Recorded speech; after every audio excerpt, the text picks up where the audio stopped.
All right, welcome to the Pig and a Pickle Krug Show. Larry Krueger with you after another busy day in Santa Clara.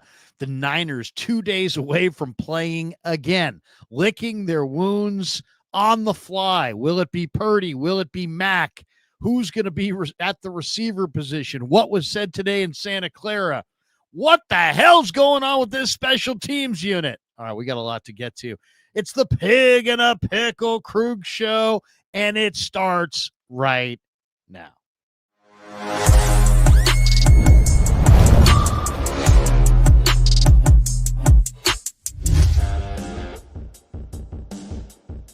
Off and running on the Pig and a Pickle Krug Show. Hope everybody's having a great day. It is Tuesday, September the 30th for a few more hours. 8:55 West Coast, 11:55 back east. Welcome to the Pig and a Pickle Krug Show. I am Larry Krueger. The red eye is not quite as red. It's healing. It's healing. It's getting a little bit better. But welcome to the show, brought to you by Pig and a Pickle, the best barbecue in all of Northern California. Check them out. They're in Emeryville. They're in Corte Madera. They're open 7 days a week from 11 a.m. till 8 p.m. or until they run out, and they do run out. So get there early, get some brisket chili. Tell them Krug sent you. We're also brought to you this entire football season. Niner football season is presented on the Krug Show by Sleeper, the fastest growing fantasy platform in the world. It's a one-stop shop. Look at that below. You get blazing fast news, real-time stats, group chat, season-long leagues, and, of course, Sleeper picks for daily fantasy. Use the promo code Larry. Sleeper will match your first deposit up to a C note. That's right. Links in the description. Terms and conditions do apply. Also, thanks to Sharp Corner Sports Cards and Collectibles. They're at 205 Cypress Avenue in Pacific Grove, California, on the Monterey Peninsula. The great Anthony Catania is a good guy and a good friend of mine, and he can be reached at 831-521-5264 or on Instagram at Sharp Corners 831. All right, but thanks to all of our sponsors. We are printing money on Sleeper. Yes, we're making it look very, very easy. Something the 49ers, they made football look very, very difficult on Sunday. And we're going to get into a bunch of it today on the Krug Show. We're going to talk a little bit about the Rams. I'm going to do a little deep dive on the depth chart and what to expect Thursday night. We'll talk a little Rams-Niners before we get out of here. And we're going to go through, a number of my observations. I rewatched the game, and, I'm going to give you some of the themes, some of the basic themes that I'm seeing with the 49ers. But we're going to start with the pressers today because there was some good stuff that came out today. I went down to Santa Clara. I got to be honest, just based on Brock Purdy, the way Brock Purdy talked and the way that Mac Jones talked, I think Mac Jones is going to start on Thursday night. Why? Because Mac Jones said this is the best defense in the league. That's the kind of thing that you say when you're going to face them.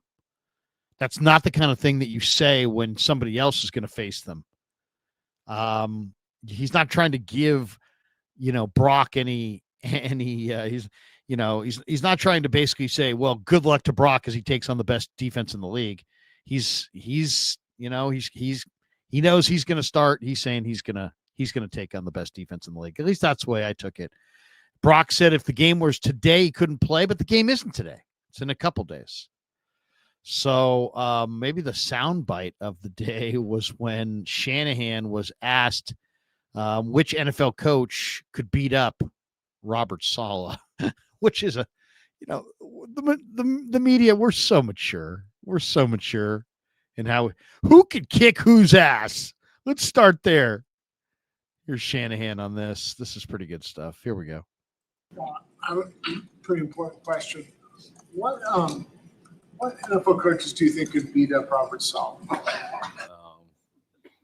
Just me. That's about it. What about Dan Campbell? Yeah, I would probably bet on Dan over a lot of people. Saleh's too nice usually, but it seemed like someone struck a chord later. I mean, the other day, but I don't think there's any fights going on. It was kind of comical now to look back at it. There you go. So downplaying it, but having a little fun nonetheless. And when you lose a football game, that's pretty much as much joy as Shanahan wants to show. He's not a joyful loser. You know what I mean? If the Niners lose, it's like, there's not a lot of joy there. Nor should there be. If you're not winning, there should be no joy. No soup for you. Robert Saleh tried to explain. Well, do we even play this? Yeah, I guess we will. Do we want to look back on Liam Cohen, Robert Saleh? I don't know. Actually, maybe not. Let's skip that. I don't want to hear his explanation. It's just long and wordy and this and that. It's like, it's a bunch of nothingness. It's like, yeah, we get it. Brock Purdy. Now, Brock Purdy was asked a number of questions today. I asked him about his toe and whether or not his accuracy. He said, you know what? When I asked him about it, did your toe impact your accuracy? You were high with the number of balls on Sunday. And he said, I don't know. I got to watch that film and I got to be real honest with myself. So I asked him today, now that you watched the film and you were being real honest with yourself, do you think your toe impacted your accuracy? And he said, I really don't know. I really don't know. I still can't determine if that was the case or not. So why do guys say what they say? Who knows? But that's what he said. Let's play a Purdy cut here as well. This is Purdy from Coach Yak's Twitter. Thank you, Coach Yak, for retweeting this. This is Brock Purdy today. Brock, how do you feel physically compared to how you felt after the Week 1 game? I feel a lot better compared to the Week 1 game for sure. Toes just a little sore from the game, but nowhere near as bad as after Seattle. So We're in the same area. Yep.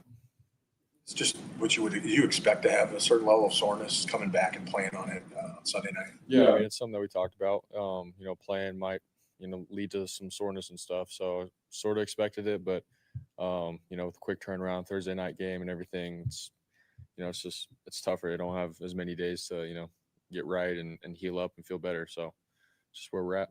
Do you think the soreness came from 66 snaps or from specific plays like the scramble that you had? I think just an accumulation of a bunch of different plays and movements, and it's the NFL. It's a violent game, and you got to be explosive in some certain situations, and so I think just playing a game in general, and then feeling it the next day. So, Brock, hindsight's obviously 2020, but I mean, would it have been better to give yourself another week? I mean, I was ready to go. I felt pretty good, and for me to go out and execute an offense and go through reads and throw the ball like throughout the week of practice, I felt great, and so I had a lot of confidence going into the game, thinking that was going to be good. So that was our decision, and we're rolling with it. You said you were going to be real honest with yourself watching the film about the toe impacting the high throws. What do you think now that you've seen it? I mean, still, I don't really know. I missed the throws on film and everything, but is it something that had to do with my toe and whatnot? I couldn't tell you at this point. I'm still trying to get better and feel good with my toe and everything. But, I think down the road after I feel 100% and good to go and, start throwing the ball, maybe I can come back and answer that question. But right now, I still don't know. Buck, you faced this Rams front before, so whether it's you or Max, what kind of challenge awaits down there? Yeah, I mean, very talented. Feel like they got some young guys, man, that are just playing passionate right now and are disruptive across the board. And their scheme as a whole is really good. And I feel like they're really comfortable playing with each other right now. And so as a whole, it's gonna be a great challenge for us. We got to have answers and not obviously hold on to the ball too long, get the ball out, and be smart with it. And at the end of the day, like, understand we're playing against a really good pass rush and got to find ways to win still. So, but we respect them a lot. Does the playing surface factor in at all to your decision to play? Do you just get it, playing? No. Robinson, he had a great summer. What did you think of him throwing to him this summer? Yeah, I thought, he's awesome, man. Very smart and great hands. He's reliable, can run any kind of route that we ask. And so he's been in so many different kind of situations and offenses. And so for us to be able to add him, man, was huge. And so for him to go back and play the Rams, I'm sure he's going to, be on a good one and ready for these guys, but I'm excited to watch him. There you go. A little bit of Brock Purdy from earlier today in Santa Clara.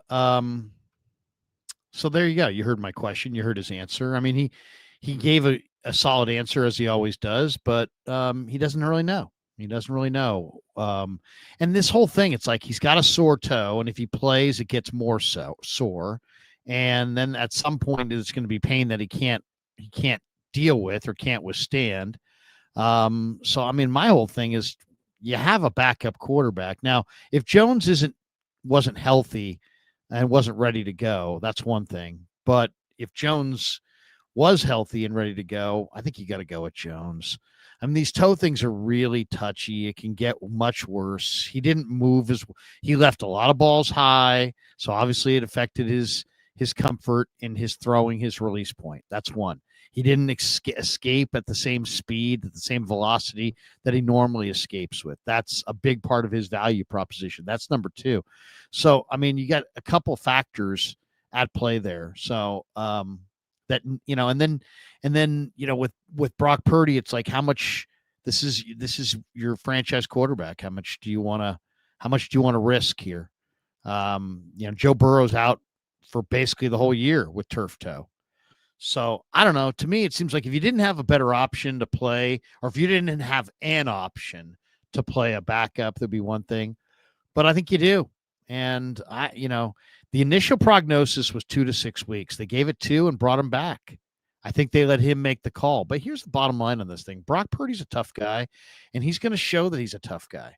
So you have to kind of say, no, you're not 100%. No, you're not. Your accuracy is not what it was before the injury. No, you're not going to play, and take that off of his plate, because he's always going to try to play.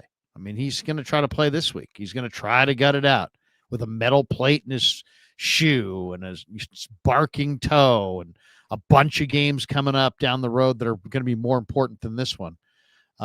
So it's personally, I would go with Mac Jones, and I'd go with Mac Jones for like a month.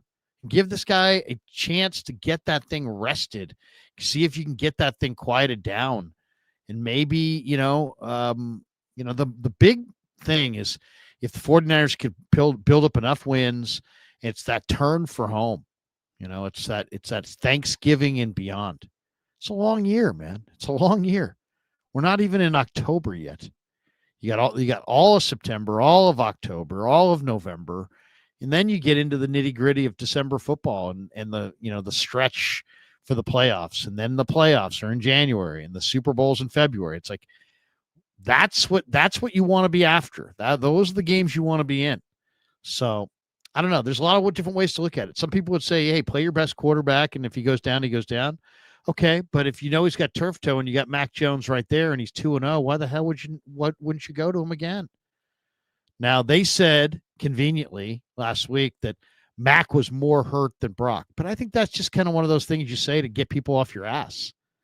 If you say Brock is way more hurt than Mac, then all of a sudden you get these questions. Well, why didn't you go with Mac? He wasn't as hurt. But if you come out and say Mac's more hurt than Brock, then you've kind of, you know what I'm saying? You've kind of halted the criticism right there.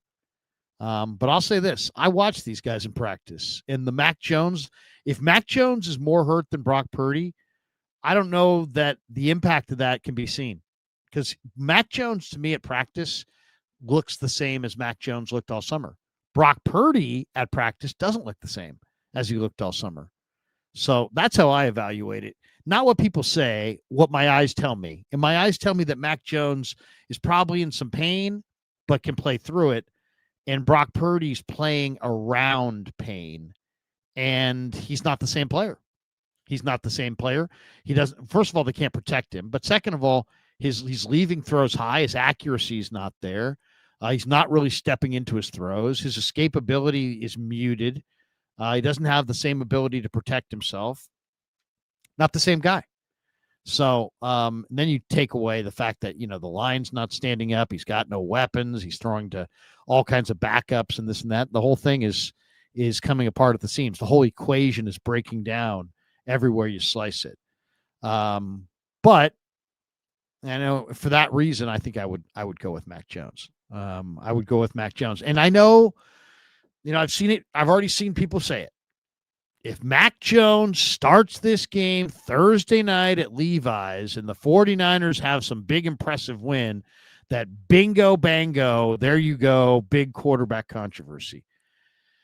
Whatever, whatever. Bring it on then, I guess, because it is what it is. What you're not going to play Mac Jones because you're fearful that he might succeed? What are we doing here? What are we even talking about? You can't fear that. You just have to, you got to wish for that. You got to wish that Mac Jones, if he starts, plays great and that it gives Brock full runway to heal. And instead of letting Brock be the decider, Shanahan, you decide. Lynch, you decide. Take it off of his plate. Say, hey, you know what? We're going to do what's best for you because we know what you're going to do. You're going to play. But we want you to play in January. We want you to play in February. That's our priority. So I think they got to protect Brock from Brock. I really do.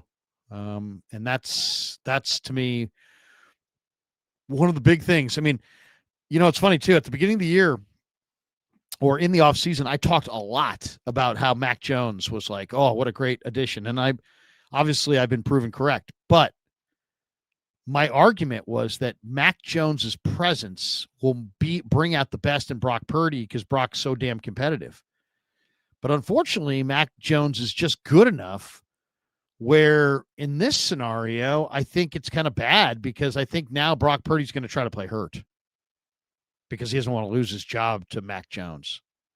And a lot of people say, come on, Krug, they're paying him $265 million. He's not going to lose his job to Mac Jones. I know he's not actually, but there's going to be, the people that are saying, oh, if Mac Jones wins Thursday night, there's going to be all kinds of debate. Yeah, there is. There's going to be a lot of people who are yelling and screaming that Mac Jones is the guy and that they should just go with Mac Jones. And in reality, Mac Jones is the healthier guy and is the more like himself guy. And I wouldn't worry about that.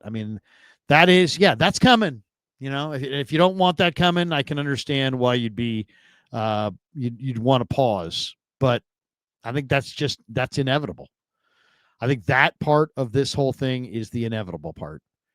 Is that there's always, what's the alternative? Brock plays hurt, and their non-existent run game suddenly carries the offense. I don't know. It doesn't. To me, it doesn't seem too likely. By the way, who is as far as practice today? Ricky Pearsall didn't practice. With the knee. Brock Purdy didn't practice with the toe. JJ didn't practice. He's got ankle, ribs, shoulder. He's really banged up. Jordan Watkins with the calf did not practice. CJ West with the fractured thumb did not practice. Robert Beal with the ankle didn't practice. So Beal, you would think, would want to get out there and play, but he's hurt. So limited today, D. Winters with the knee, Yatir Gross-Matos with the knee, Renardo Green with the neck, and Mikael Williams with the wrist.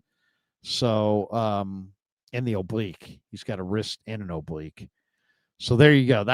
Now you're updated on basically today. Who was at practice, so on and so forth. One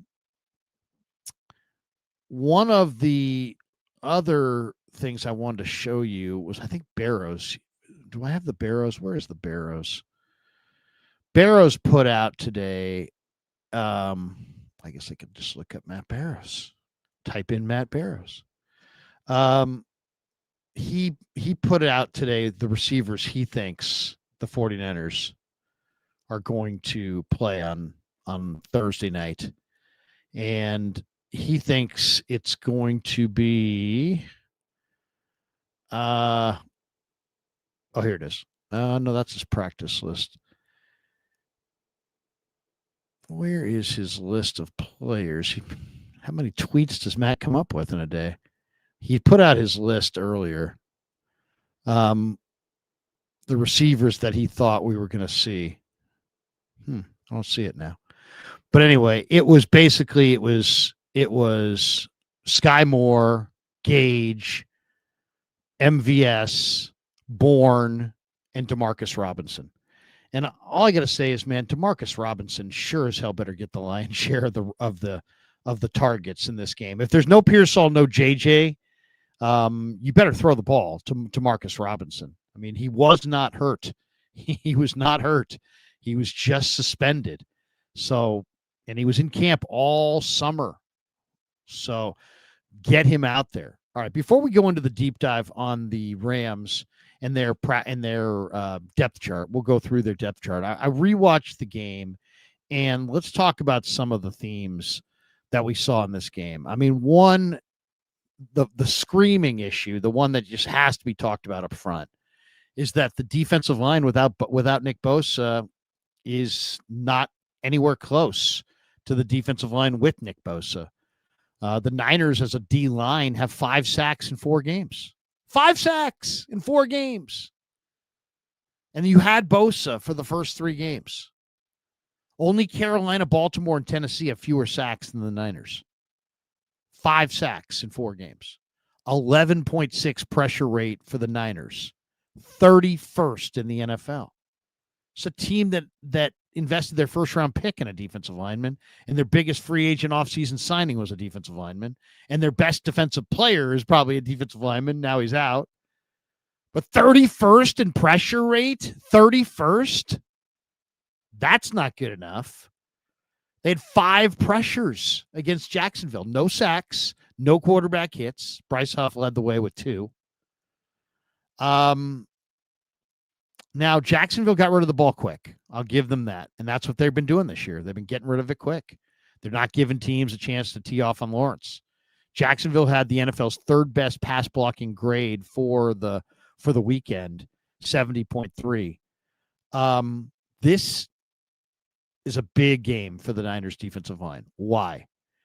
Because if you can pressure Stafford, who's old and not mobile, you can beat the Rams. The Rams pass blocking grade is 31st in the NFL.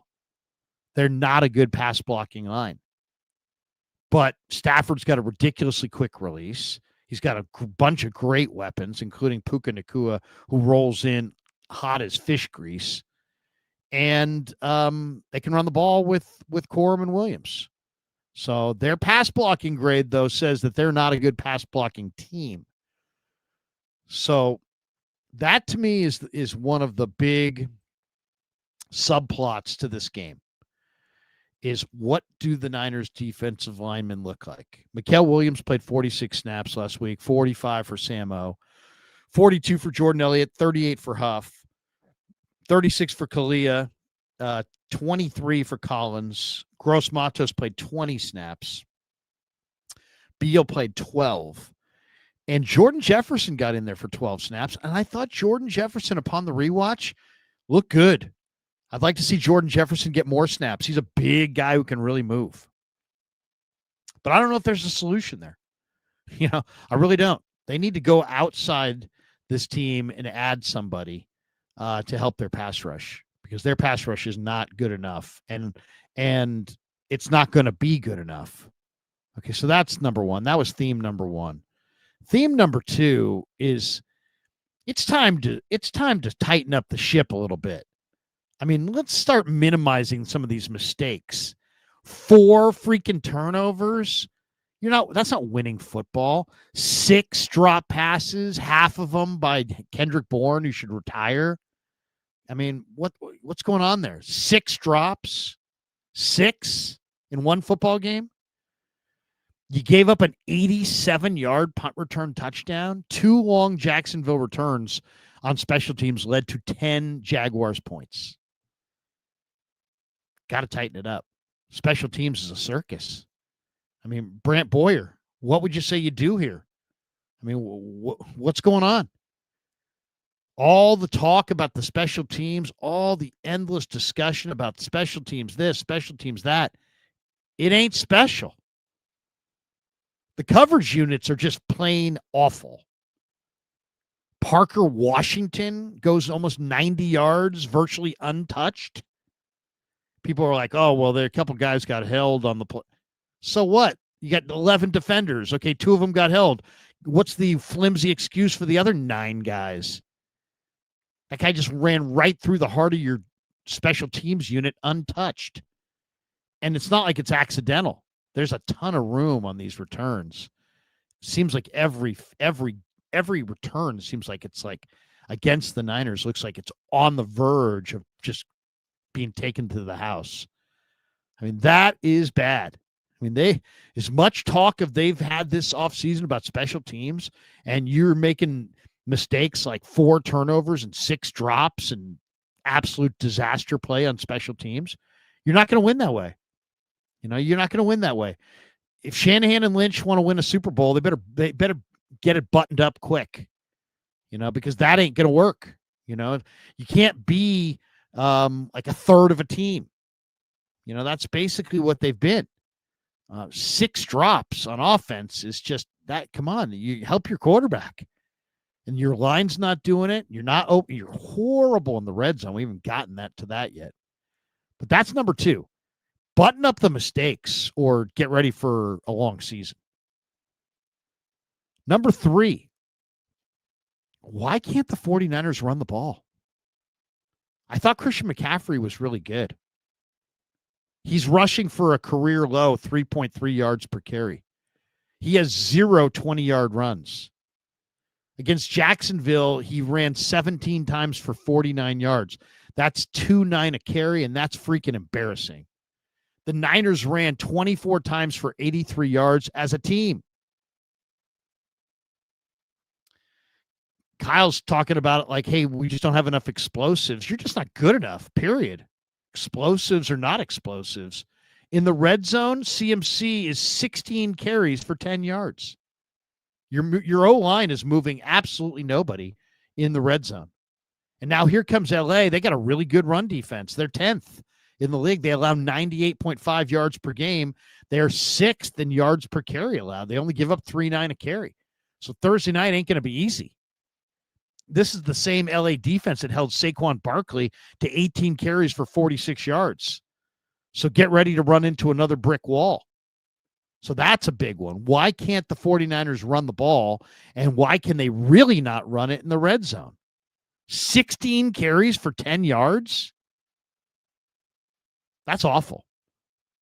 Is Brendel the issue? Is Pooney the issue? I know Colby's been just awful, but he's also a rookie playing on a groin strain. That's where they're at. Pooney's regressed. Colby's playing poorly on a groin strain. Brendel ain't that good. I don't care what numbers you got. So now you got Niners, Rams. LA's favored to win. How about this? The spread opened at 3.5. I think it's 6. How about that? The Niners are underdogs against the Rams for the first time since October of 2022. Total's 46.5. Rams offense is not, they've scored 27, 26, 33, 14, something like that. So they can put up some numbers. They got a good offense. I mean, this Rams offense is a good offense.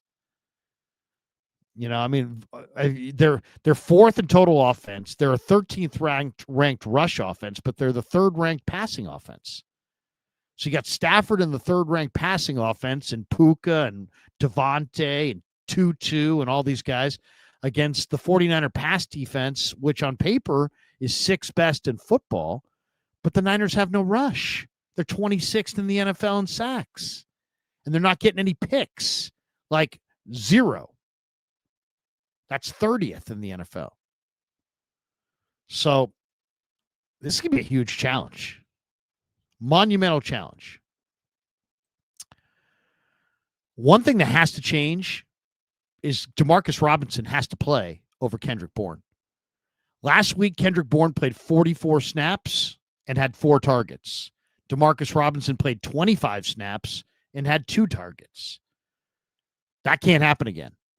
I mean, that's a blunder. Bourne is done. 4 targets, 3 drops, 1 catch for 17 yards. This guy is not the same guy post 2023 ACL. And it's like everybody knew it except for the Niners.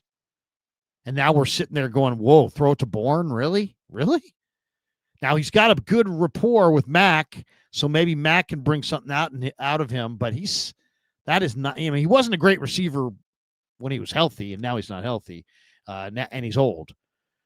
You have DeMarcus Robinson. He's quite a bit better than Kendrick Bourne. If Bourne plays more snaps and has more targets, there's going to have to be a discussion in the postgame of what the heck is going on here. I mean, that is going to be an unacceptable situation Thursday night if that's the way it comes down. DeMarcus Robinson has to have more snaps, has to have more targets. And I'm not talking about 1 or 2 more. He needs a lot more because he's a lot better. And then get B-Rob on the field. 56 snaps for CMC and 10 for Brian Robinson.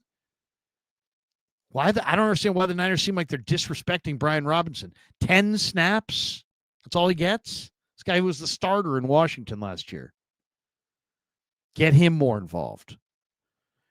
These are just a couple of thoughts watching this thing. The thing to watch as we get closer to kickoff is the status of 3 guys. Pearsall with his PCL strain, Jennings with his hip, and Purdy with his toe. So those are the 3 guys to check out on the injury list. The other major issue for the 49ers when you do the rewatch is the left side of their offensive line is absolutely falling apart. Trent Williams gave up 4 pressures this last week. Connor Colby gave up 5.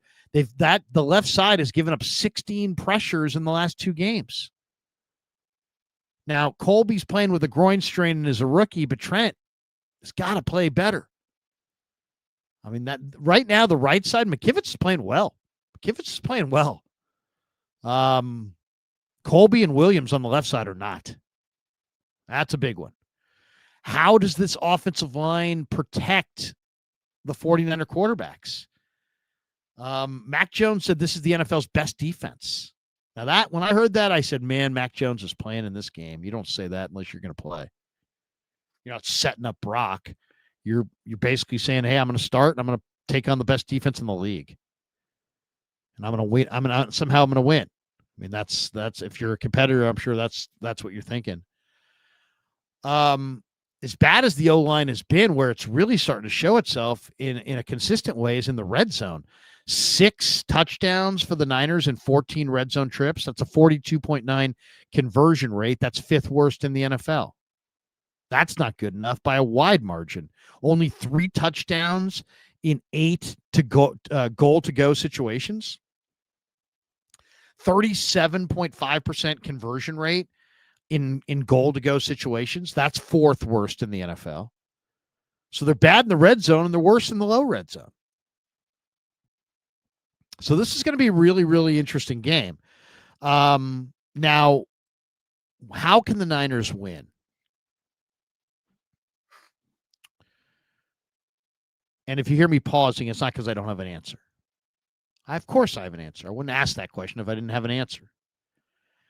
The Rams are a total mid-pack team on 3rd down defense or 3rd downs on offense. They're not staying on the field. 19 of 47 is what they are on 3rd down offense right now. 40.4% 3rd down conversion rate. It's 14th in the NFL. And they kick butt against Houston and Tennessee on 3rd downs, but those teams suck. I mean, those teams are a combined 1-7. They struggled on 3rd down conversions against both Philly and Indy. So get off the field on 3rd down. Against Philly, the Rams were 3 of 10 on 3rd down conversions. Against Indianapolis, they were 4 of 12. So get off the field on 3rd down. Don't let them dominate the time of possession. If there's one thing I think the 49ers have to really think about very seriously going into almost every game is without Bosa, they have to play complementary football. They've got to win the time of possession. They've got to. First downs are your friend. Possess the hell out of the football. I mean, you're banged up. You got 12. Niners have 12 players on the injury report this week on a short week. That's 22.6% of your roster injured this week on the injury report in one fashion or another. You're banged up. Play complimentary ball. First downs are your friend. Keep your offense on the field. Run the ball. Protect your defense that doesn't have Nick Bosa.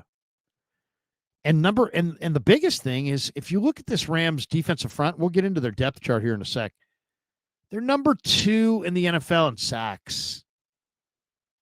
They got 14 sacks. I should say they're tied for first. 14 sacks for the Rams.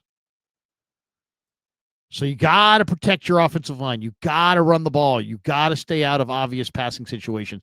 You can't sit there and drop immobile Mac Jones or sore toe Brock Purdy behind this line.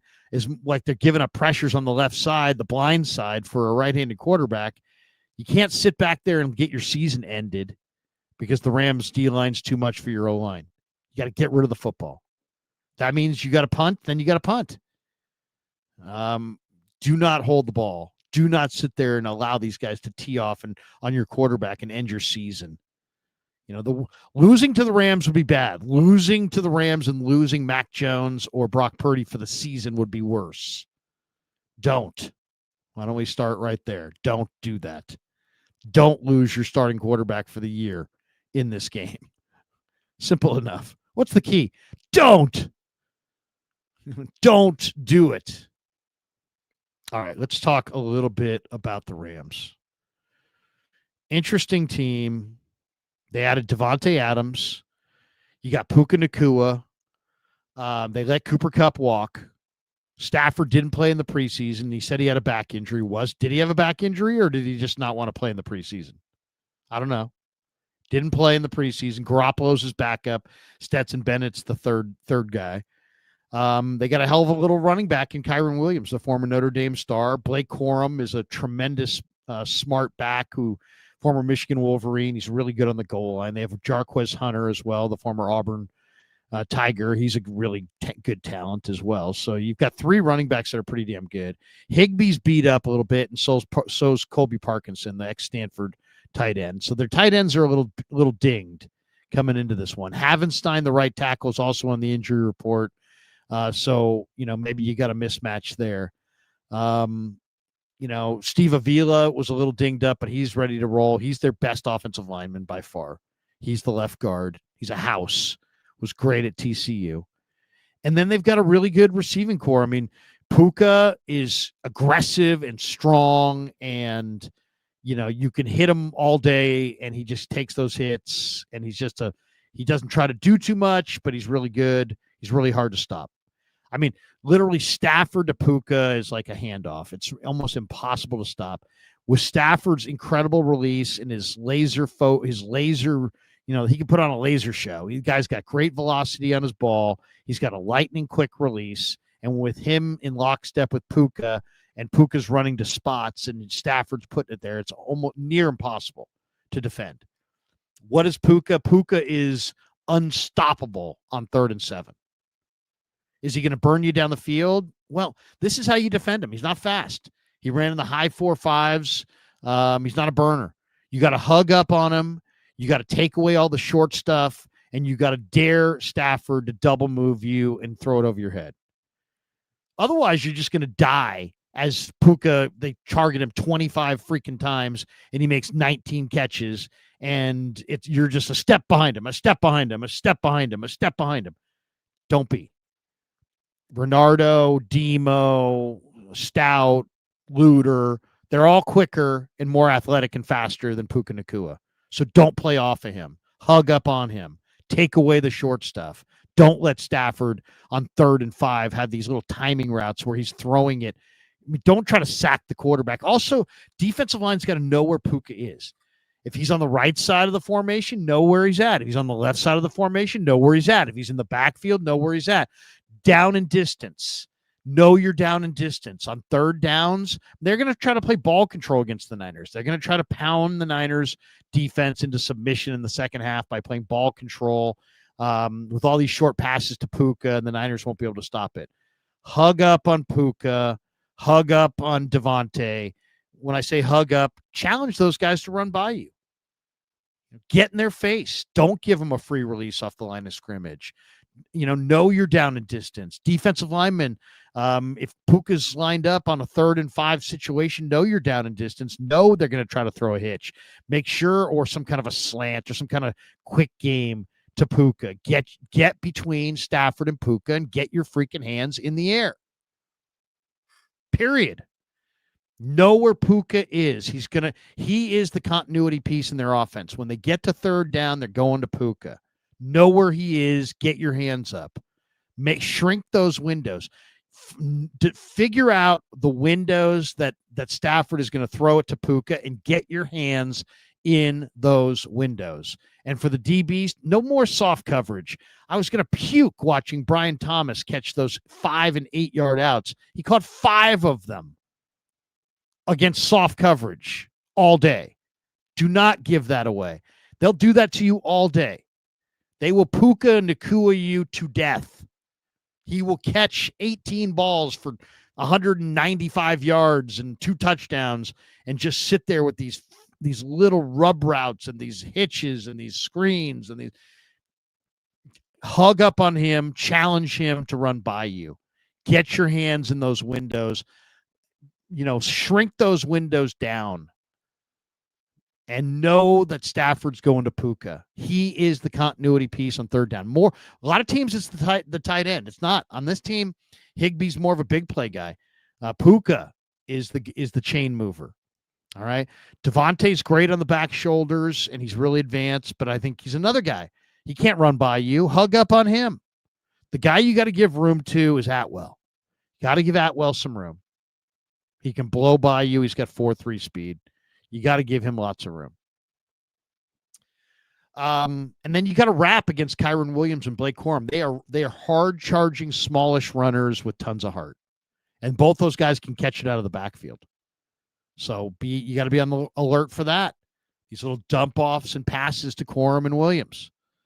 So really, the Rams are a frustrating team to defend because Stafford knows the offense like the back of his hand. He's got a great release. He's throws lasers. He's pretty accurate, especially when he's in rhythm and he's not being hit. They're taking away the ability to hit the quarterback with all the short game. They're going to get rid of it all day, every day to Puka, and they'll just use little pitch and catch like a running attack. 5 yards here, 6 yards there, 8 yards here, 11 yards there. Pretty soon you look up and like, damn, Puka's got 16 catches for 177. You have to hug up on him and take him away. All right, let's flip the card, talk about the defense, because the defense is really interesting. The Rams defense is a great first-team defense that's paper thin. Chris Shula, Don Shula's grandson, is the coordinator. It's a really interesting defense. They added Poona Ford from the Chargers, the former Texas Longhorn. I asked Kyle about him today. I said, what do they look like with Poona? And he's like, he just gives them another guy up front that makes their rotation a little deeper. Poona is a occupier. I mean, this guy is very, very strong against the run. He's as wide as he is tall. He takes away the A gaps. So you can't really run inside. Any team that has Poona Ford, you can't run inside against, whether it's Texas, the Chargers, now it's the Rams. He was in Seattle for a while. I've always loved Poona. He's a really good defensive player, and he stretches out your line. And on this line, it really works. Now the Rams have a 3-4 front, right? So they show you a 5-man surface on every play. So you got your 3 down guys, right? You got Poona on the nose, and then you got Kobe Turner and Braden Fisk. Now those guys are good pass rushers in their own right. Fisk was a 2nd-round pick out of Florida State. Kobe Turner was a 3rd-round pick the year prior. Those guys can get after it inside. So that you gotta make sure that you don't give those tackles or those 5 technique ends a chance to knife in and get your quarterback. And then where they're really special is off the edges. Agent Zero, Byron Young, he wears number 0, former Tennessee star, 3rd-round pick in 23. And then Jared Verse, who was their 1st-round pick in 24. out of Florida State. And the thing about Jared Verse is he is the strongest defensive end in pro football at that weight. He's got ridiculous strength. He's 6'4", 260, and you would swear he's 6'4", 290.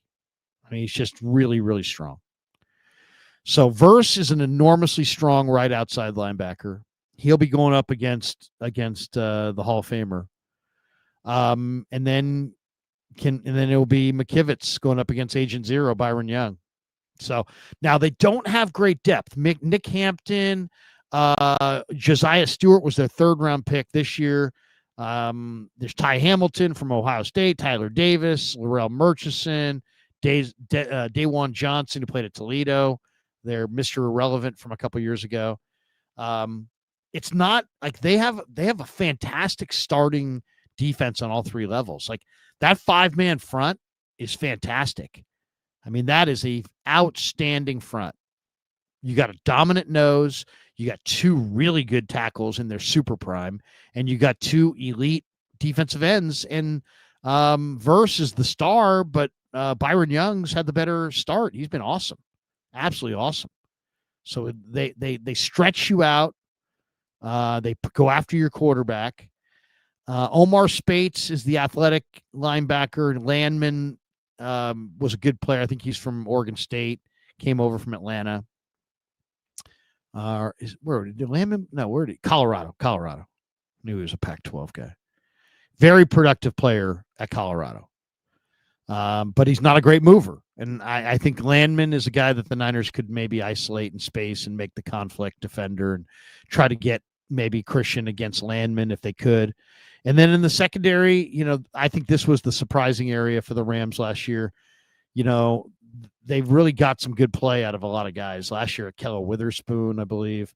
Now they got Kobe Durant and Emmanuel Forbes. Now, Forbes had 6 career pick sixes at Mississippi State. I mean, he was a menace in Starkville. And I was hoping the Niners would have gone for this guy after the Commanders said no. He's really weak against the run. But this guy will sell out for the pick like very few others. So you have to double move Emmanuel Forbes, and you have to burn him. You can burn him for a touchdown because he is super over aggressive. He sells out for the pick six, like almost nobody you've ever seen. And also you can run at him because he's a stick figure. He's got absolutely no strength at all. He's one of the weakest players in the entire league. What's his game? His game is he's got a ridiculous break on the ball. So if you throw some lollipop to the sideline, Forbes is going to cheat. He's going to jump it. He's going to take it to the house. And that could happen in this game. So Durant and Forbes are your corners. Quentin Lake's a very physical corner as well. He's the nickel. And then Cam Kitchens, the former Hurricanes at the free safety spot, Cam Curl, who played at Arkansas, and he's very physical. He's the strong safety, and he's a thumper. He's a big-time thumper. They also have Darius Williams as their corner. He used to start for them. He went to Jacksonville. Now he's back. He's older, but he's a pretty good player. And they have Trey Brown, who was in camp with the Niners. He's also in this secondary. So, as I said, Kitchens is a little dinged up. He's not 100%. But, this is not like this team does not have great defensive backups. But the starters are all pretty good. If this defense stays healthy, and it's healthy right now, I mean, that's a good defense. That's a really good defense. Their front is incredible. Les Snead has done a great job in the draft putting together this front. I mean, this team had Aaron Donald not that long ago. Suddenly he retires, and then in 2 years they build up their whole line? It's really impressive. Really impressive. I mean, think about it.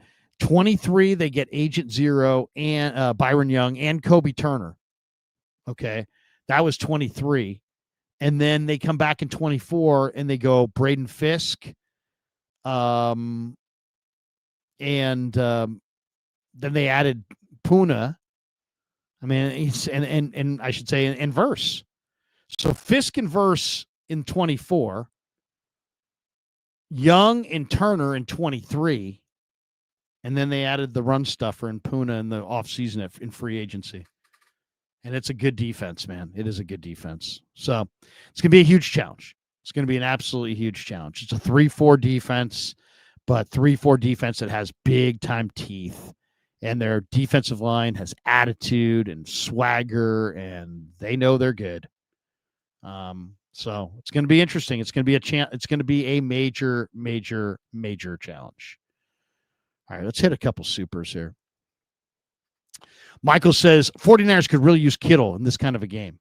Yeah, you think? You could use Kittle in any kind of a game. Joseph Ernberg, F a quarterback controversy. Just want to win. 49ers by 10.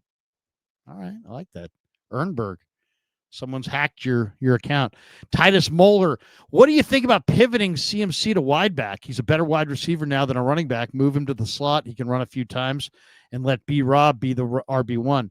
I like it. I mean, I don't know if I would go as far as to make it a full-time thing, but yes, get your best players on the field. All right?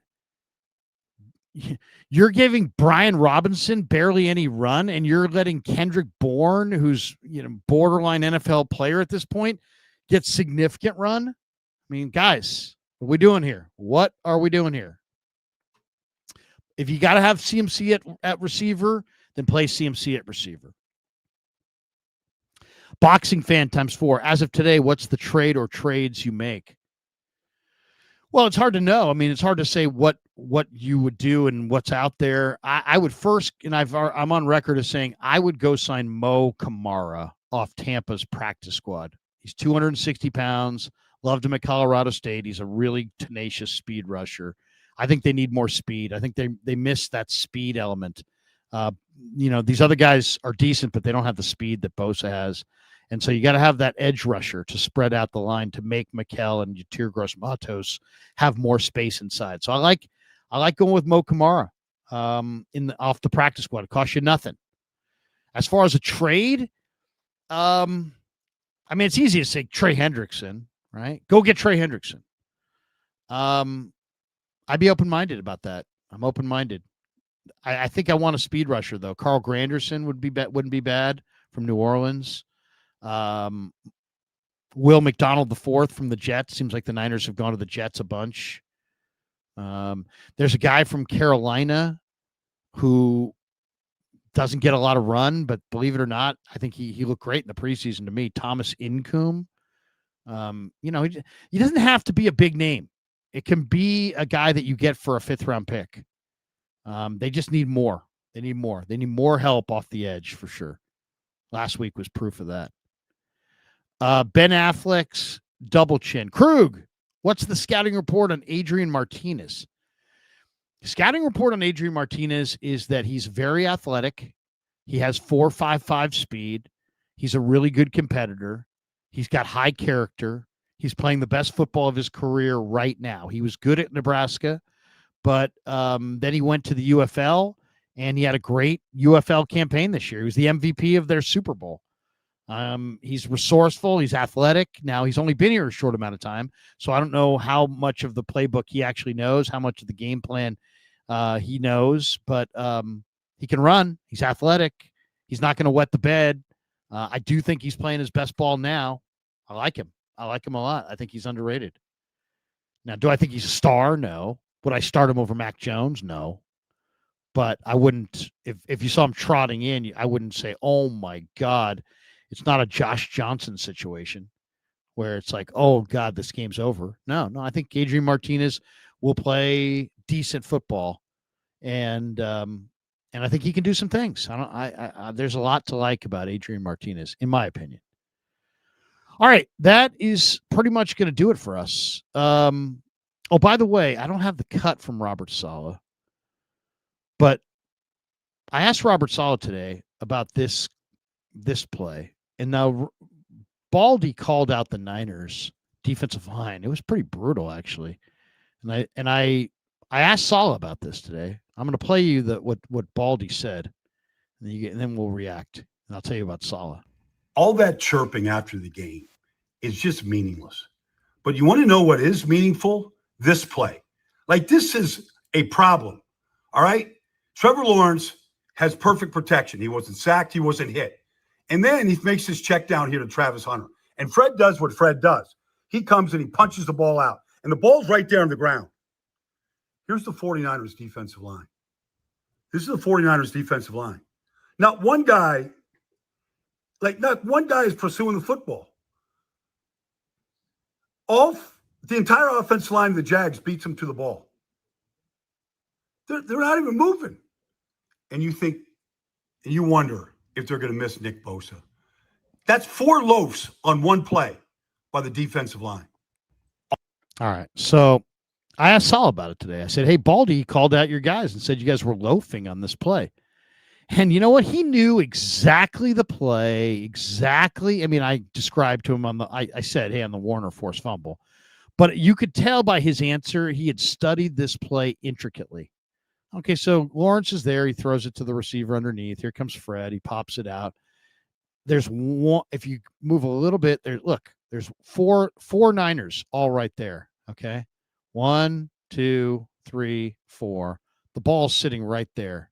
Okay, nobody sees it, but it's sitting right there.